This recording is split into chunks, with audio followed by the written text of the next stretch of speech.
ایک جنگل کے کنارے ایک زمیندار کا بہت بڑا اور خوبصورت باغ تھا۔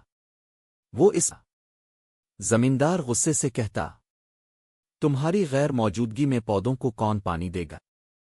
لیکن وہ زمیندار سے رخصت مانگنے سے ڈرتا تھا۔ ساری رات سوچنے کے بعد اس کے ذہن میں ایک ترکیب آئی۔ اس نے کہا، میں یہاں کے باغ کا مالی ہوں، مجھے ایک غصے سے کہا، پودے نکالو، جڑ دیکھو، پھر واپس لگا دو اور اسی حساب سے پانی دے دو۔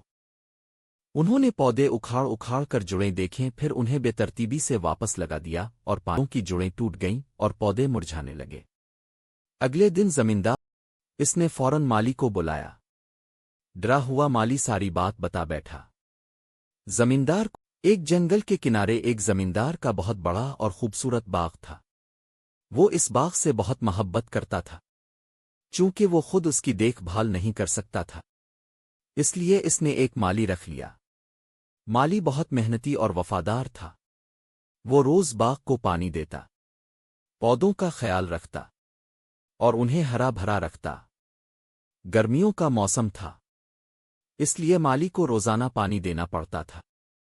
اگر وہ ایک دن بھی رخصت لیتا تو پودے سوکھ جاتے، اسی وجہ سے زمیندار اسے کبھی رخصت نہیں دیتا تھا۔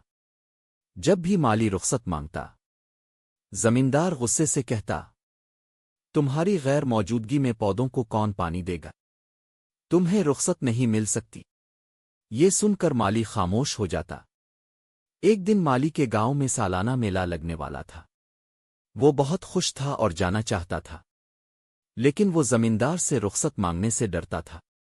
ساری رات سوچنے کے بعد اس کے ذہن میں ایک ترکیب آئی۔ وہ جنگل میں بندروں کے پاس گیا اور بندروں کے سردار سے ملا۔ اس نے کہا، میں یہاں کے باغ کا مالی ہوں، مجھے ایک دن کی رخصت چاہیے، کیا آپ میری مدد کریں گے؟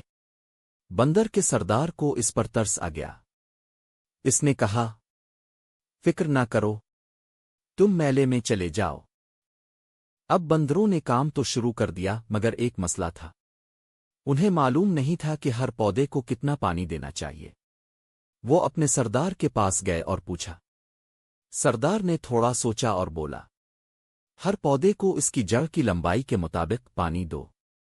بندروں نے حیران ہو کر پوچھا، لیکن ہمیں جڑ کی لمبائی کیسے پتہ چلے گی؟